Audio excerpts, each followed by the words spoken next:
नहमदुहु व नुसल्ली अला रसूलिहिल करीम अम्मा बाद फ़ाऊज़ु बिल्लाहि मिनश शैतानिर रजीम बिस्मिल्लाहिर रहमानिर रहीम डियर सल्लल्लाहु अला हबीबिही सय्यदना मुहम्मदिन व आलिहि व सहाबिही व बारक व सल्लम। Dear students, Assalamu alaikum. Dear students, today is 5th of August 2020 and day is Wednesday, and it's our today's second lecture, Teamwork in Software Engineering, the topic which we have started previously. The topics which we are going to cover in this is W5HH principle, people in software projects, motivating people, the Maslow motivation triangle, 1954, motivation message, and personality. The W5HH principle. In an excellent paper on software process and projects, Barry Boehm states, you need an organizing principle that scales down to provide simple plans for simple projects. Boehm suggests an approach that uh, addresses project objectives, milestones and schedules, responsibilities, management and technical approaches, and required resources.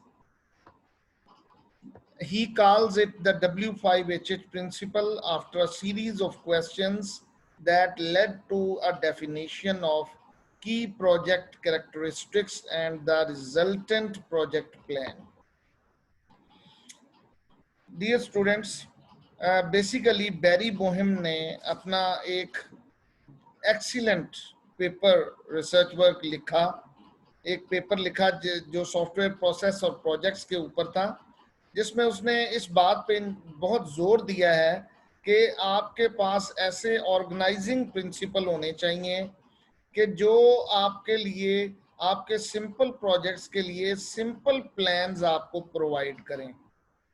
तो Ibrahim Jones है, उसने एक ऐसी approach को suggest किया है जो हमारे इन तमाम प्रॉब्लम्स जो कि प्रोजेक्ट ऑब्जेक्टिव्स हैं, जो माइलस्टोन्स और शेड्यूल्स हैं, रेस्पॉन्सिबिलिटीज़ हैं, मैनेजमेंट और टेक्निकल अप्रोचेस हैं, और जो रिक्वायर्ड रिसोर्सेज हैं, उन तमाम को एड्रेस करने के लिए बोहिम ने एक ऐसी बेहतरीन किस्म की अप्रोच सजेस्ट की है और उसने उसको W5HH प्रिंसिपल का नाम दिया है, जिसमें उसने कुछ सीरीज ऑफ क्वेश्चंस डिजाइन किए हैं जो कि बेसिकली आपके प्रोजेक्ट की कैरेक्टरिस्टिक्स को सामने लाते हैं और जो रिजल्टेंट आपका जो प्रोजेक्ट प्लान है उसको मुरत्तब करने में आपकी मदद करते हैं। अब W5HH प्रिंसिपल्स में first question, why is the system being developed? All stakeholders should assess the validity of business reasons for the software work. Does the business purpose justify the expenditure of people, time and money? सबसे पहला जो question है, why is system being developed? System को क्यों design develop किया जा रहा है? तमाम स्टेक होल्डर्स जो हैं उनको उन तमाम बिजनेस रीजंस हैं उनकी वैलिडिटी को असेस करना चाहिए, जो जिस पर्पस के लिए, बिजनेस पर्पस के लिए सॉफ्टवेयर वर्क या सॉफ्टवेयर डिजाइन किया जाना है, क्या वो बिजनेस पर्पस जो है वो जस्टिफाई करता है कि जितना एक्सपेंडिचर उस पर लगने वाला है, लोगों को उसको डिजाइन करने के लिए, लोगों को डेवलप करने के लिए जो लोग एंगेज किए जाएंगे, जो उस पर टाइम लगेगा, जो उस पर मनी एक्सपेंडिचर्स आएंगे, क्या ये बिजनेस पर्पस जो है वो जस्टिफाई करता है? क्या उसकी जो अफादियत है वो इन सब से ज्यादा है? Second question, what will be done? The task set required for the project is defined. System को डिजाइन करने के लिए जो भी प्लान है, जो भी टास्क सेट होगा, वो रिक्वायर्ड होगा, उसको डिफाइन किया जाएगा। What will be done? thirdly, When will it be done? The team establishes a project schedule by identifying when project tasks are to be conducted and when milestones are to be reached. अब जो team है वो ये establish करेगी project का schedule जो सा है उसको डिसाइड करेगी प्रोजेक्ट टास्क को आइडेंटिफाई करते हुए कि वो प्रोजेक्ट टास्क कब कब कंडक्ट किए जाएंगे और कौन कौन से माइलस्टोन्स कब अचीव होंगे. Who is responsible for a function? The role and responsibility of each member of the software team is defined. Fourth question है, who is responsible for a function? कौन फंक्शन के लिए कौन कौन रिस्पॉन्सिबल है?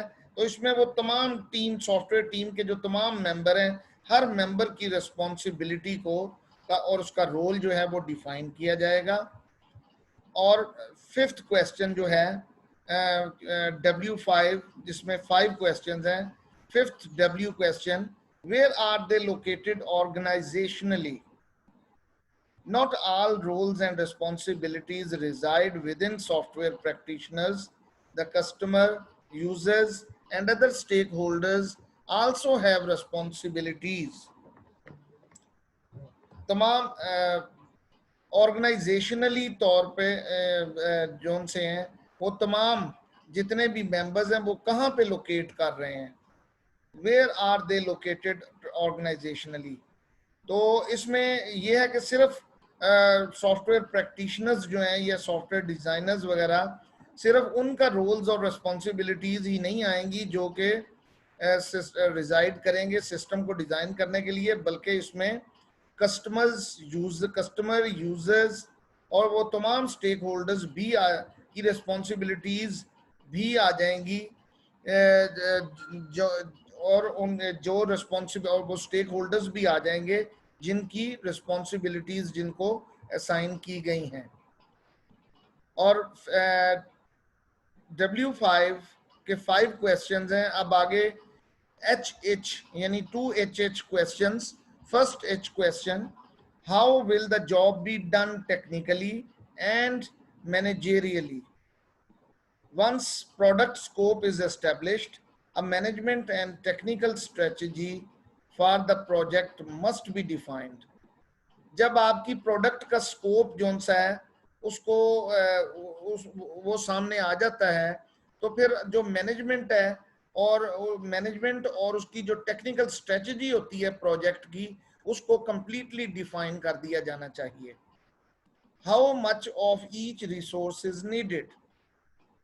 The answer to this question is derived by developing estimates based on answers to earlier questions. अब आपको कौन कौन से रिसोर्सेज की जरूरत है? तो इस जवाब का जो इस सवाल का जो जवाब है वो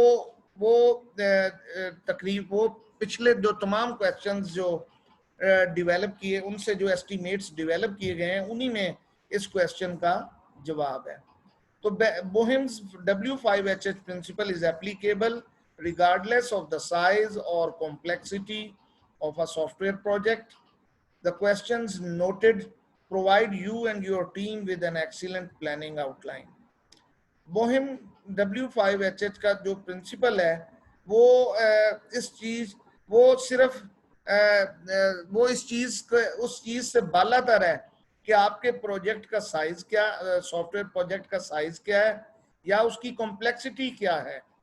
ये जो W5HH प्रिंसिपल है ये उसी तरह एप्लीकेबल रहेगा.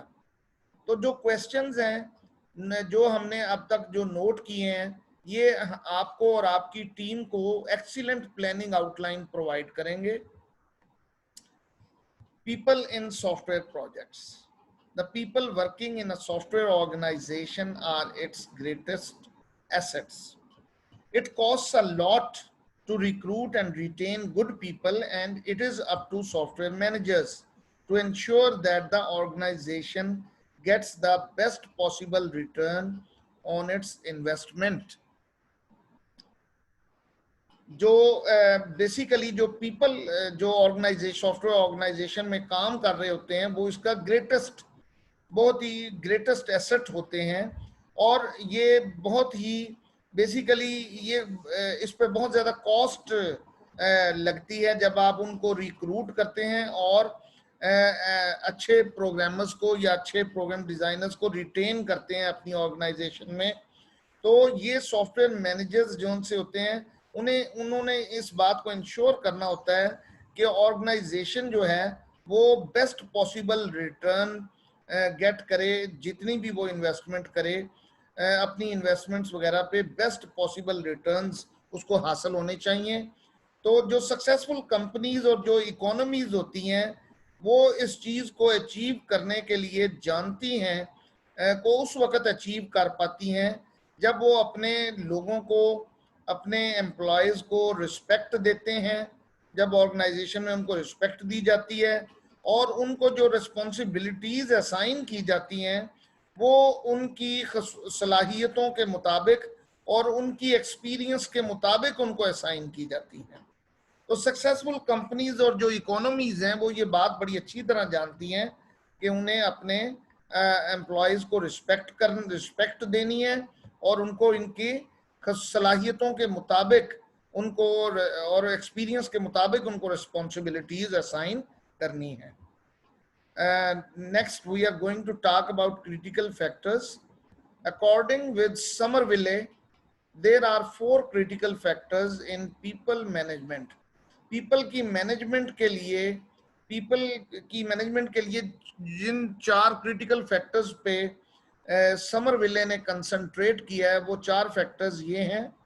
Number 1 consistency, number 2 respect, number 3 inclusion, and number 4 honesty.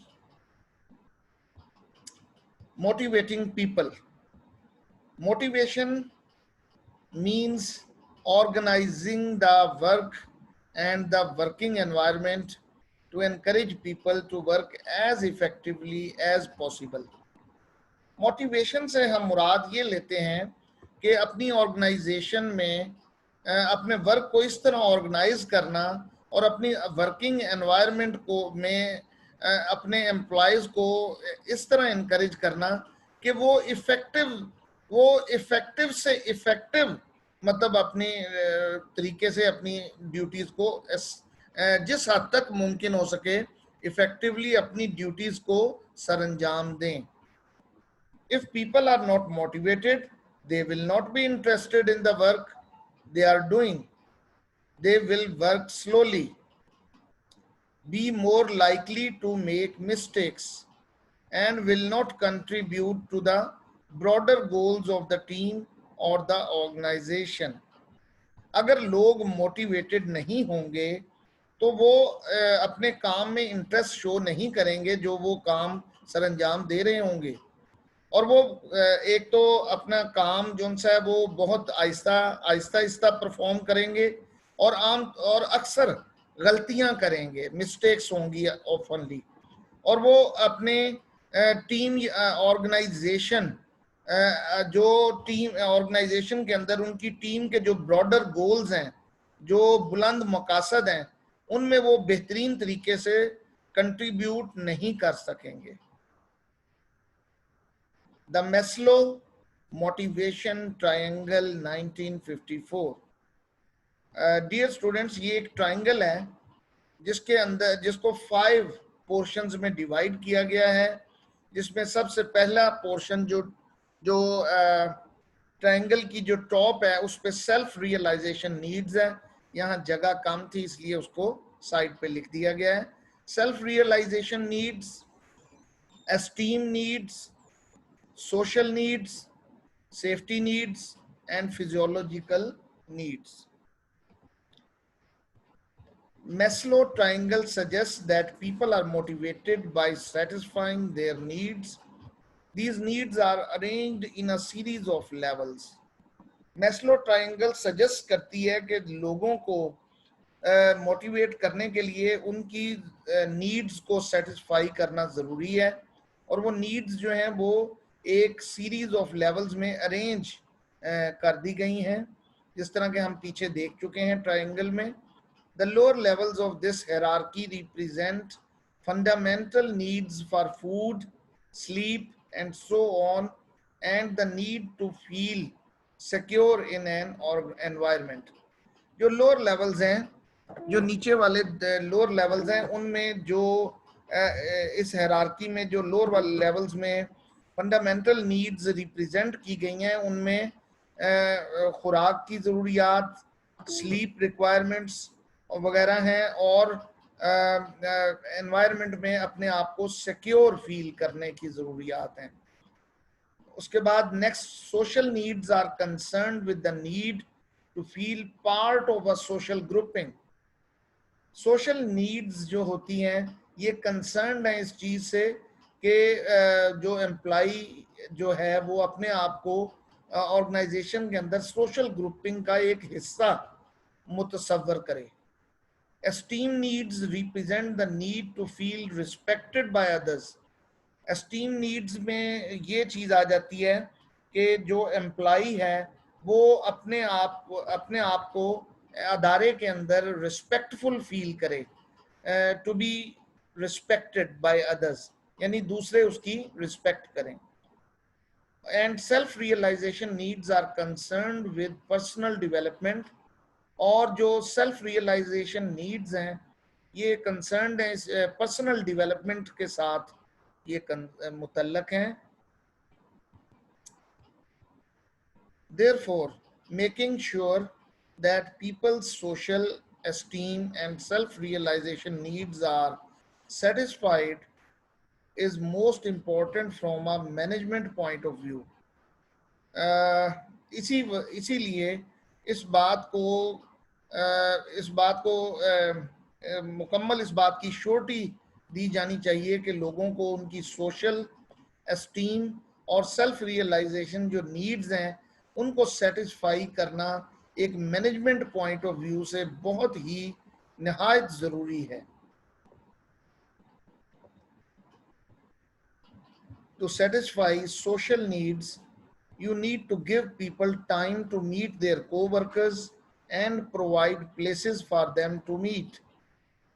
Social needs को पूरा करने के लिए ऑर्गेनाइजेशन के अंदर आप अपने एम्प्लॉयज़ को टाइम दें कि वो अपने को वर्कर्स से ना सिर्फ ये कि मिलें बल्कि उनको प्लेसेस प्रोवाइड करें, कोई ऐसे गेट टुगेदर मीटिंग्स ऐसी कंडक्ट करें, कोई ऐसी फंक्शंस अरेंज करें जिसमें वो एक दूसरे को ना सिर्फ मिल सकें बल्कि इससे उनको एक दूसरे को मिलके मोटिवेशन उनके अंदर पैदा हो. This is relatively easy when all of the members of a development team work in the same place. But increasingly, team members are not located in the same building or even the same town or state. तो अगर आम तौर पे ये उस वक्त बहुत आसान हो जाता है जबकि एक डेवलपमेंट टीम जो वर्क कर रही है वो एक ही जगह पे अपनी ड्यूटीज को सरअंजाम दे रही हो, लेकिन उस वक्त इसकी ज़रूरत और ज़्यादा बढ़ जाती है कि उनको प्लेसेस प्रोवाइड की जाएं, उनको आपस में गेट टुगेदर और अपने को वर्कर्स से मिलवाया जाना ज़रूरी हो जाता है उस वक्त जब टीम मेंबर्स जो से हैं वो सब टीम मेंबर्स एक ही जगह पे या सेम बिल्डिंग में या सेम टाउन या स्टेट में वर्क ना कर रहे हों. They may work for different organizations or from home most of the time. ये सूरतें भी हो सकती हैं कि वो और डिफरेंट ऑर्गेनाइजेशंस के लिए काम कर रहे हों या वो ज़्यादातर अपना काम घर से सरअंजाम दे रहे हों. तो ऐसी सूरत हाल में उनको ये अपने को वर्कर्स से मिलवाना, उनको प्लेसेस प्रोवाइड करना और ज़्यादा ज़रूरी हो जाता है. To satisfy esteem needs, you need to show people that they are valued by the organization. Public recognition of achievements is a simple yet effective way of doing this.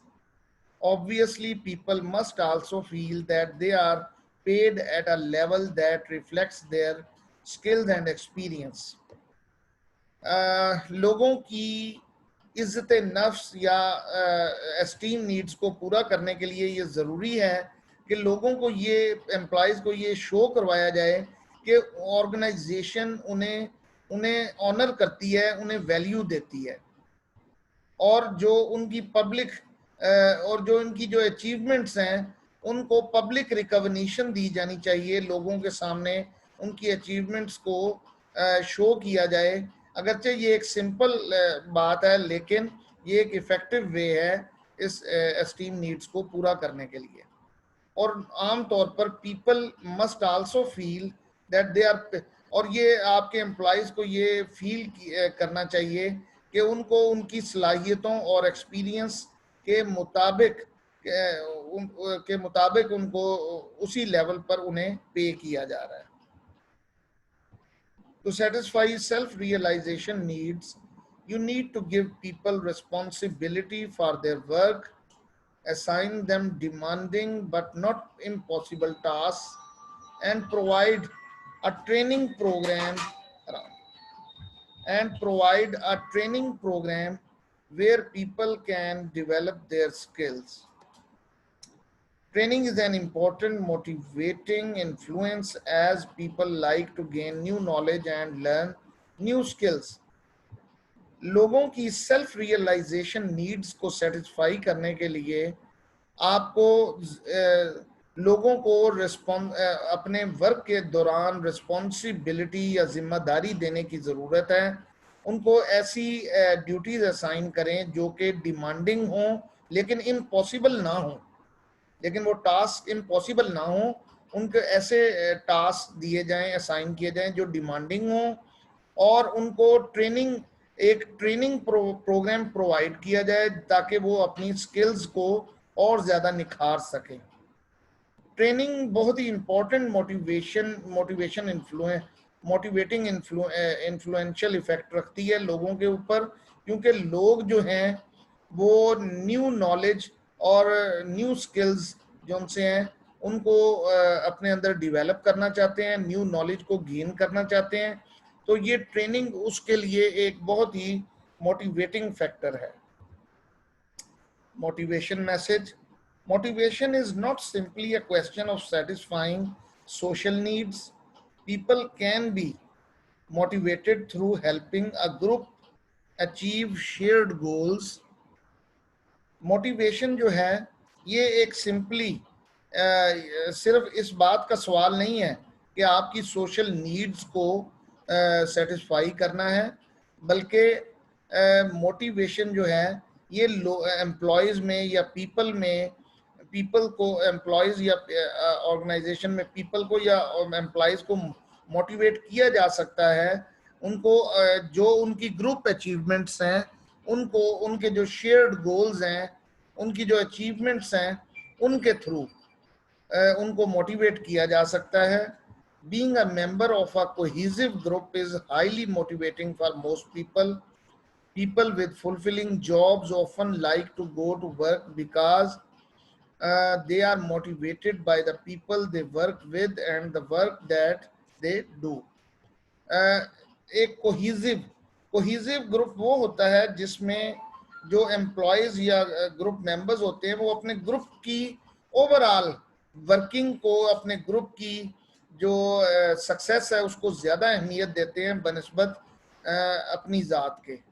तो ऐसे जो कोहिजिव ग्रुप्स होते हैं वो बहुत सारे लोगों के लिए अक्सर बहुत ही मोटिवेटिंग होते हैं, और पीपल जो होते हैं वो अपनी जॉब्स को फुलफिल करते हैं काम करके, जहाँ पे उनको दूसरे लोगों से मोटिवेशन मिलती है अपने वर्क प्लेस में, और वो जो वो काम कर रहे होते हैं अपने उस काम में उनको वो अपनी जॉब को फुलफिल करते हैं, मोटिवेशन हासिल करते हैं अपने साथ काम करने वाले अपने कुलीग्स या कोवर्कर्स से, और उस काम को वो अच्छे तरीके से सरअंजाम देते हैं। Therefore, as well as thinking about individual motivation, you also have to think about how a group as a whole can be motivated to achieve the organization's goals. तो इसलिए हमें सिर्फ ना सिर्फ ये कि इंडिविजुअल मोटिवेशन को के बारे में थिंक आउट करना है, लेकिन हमें उसके साथ साथ ये भी देखना है कि एक ग्रुप को एज अ होल किस तरह मोटिवेट किया जा सकता है कि वो ऑर्गेनाइजेशंस के गोल्स को अचीव करें। Personality type also influences motivation. Bass and Duntman 1963 classify professionals into three types. Number one, task oriented people. Number two, self oriented people. Number three, interaction oriented people. आमतौर पे basically personality की जहां बात आती है तो बास और डंटमैन ने 1963 में प्रोफेशनल्स को थ्री टाइप्स में मतलब उनको क्लासिफाई किया है: task oriented people, self oriented people और interaction oriented people. Interaction oriented personalities usually like to work as a part of a group, whereas task oriented and self oriented people usually prefer to act as individuals. Women are more likely to be interaction oriented than men. They are often more effective communicators. आमतौर पे जो interaction oriented personalities होती हैं वो आमतौर पे एक group का पार्ट बन के वर्क करने को ज़्यादा लाइक करते हैं, प्रेफर करते हैं, जबकि जो टास्क ओरिएंटेड और सेल्फ ओरिएंटेड पीपल होते हैं ये आमतौर पे इंडिविजुअली अपनी ड्यूटीज़ को सर अंजाम देने को प्रेफर करते हैं. विमेन जोन सी हैं वो आमतौर पे मर्दों की निस्बत ज़्यादा इंटरेक्शन ओरिएंटेड होती हैं और वो आमतौर पर ज़्यादा इफेक्टिव कम्युनिकेटर साबित हुई हैं. पर्सनैलिटी के अंदर हम कुछ और बातें भी देखते हैं कि अगर if a group works particularly well, self oriented people can become more interaction oriented. अगर कोई ग्रुप पर्टिकुलरली बहुत अच्छा परफॉर्म कर रहा है अपनी ड्यूटीज को तो जो सेल्फ ओरिएंटेड पीपल होते हैं वो भी ज्यादा इंटरेक्शन ओरिएंटेड बन सकते हैं. Each individual's motivation is made up of elements of each class, but one type of motivation is usually dominant at any one time. आम तौर पे जो हर इंडिविजुअल की जो मोटिवेशन है उसमें उसमें हर क्लास का एलिमेंट होता है, लेकिन कोई एक किस्म की जो जिन तीन क्लासेस की बात हम कर चुके हैं, हर इंडिविजुअल में तीनों क्लासेस के एलिमेंट्स होते हैं, लेकिन कोई एक टाइप की जो मोटिवेशन है वो किसी एक वक्त में किसी एक इंडिविजुअल में ज्यादा डोमिनेंट होती है. However, individuals can change. For example, technical people who feel they are not being properly rewarded can become self-oriented and put personal interests before technical concerns. तो यही वजह है कि लेकिन आम तौर पे इंडिविजुअल्स चेंज भी हो जाते हैं. जिस तरह के फॉर एग्जांपल अगर टेक्निकल पीपल जो हैं जो ये फील करते हैं कि उन्हें प्रॉपरली रिवार्ड नहीं दिया जा रहा ऑर्गेनाइजेशन में, तो वो सेल्फ ओरिएंटेड बन जाते हैं और अपने पर्सनल इंटरेस्ट को अपने टेक्निकल मैटर्स, अपने टेक्निकल ऑर्गेनाइजेशनल मैटर्स पे ज्यादा फोकियत देते हैं.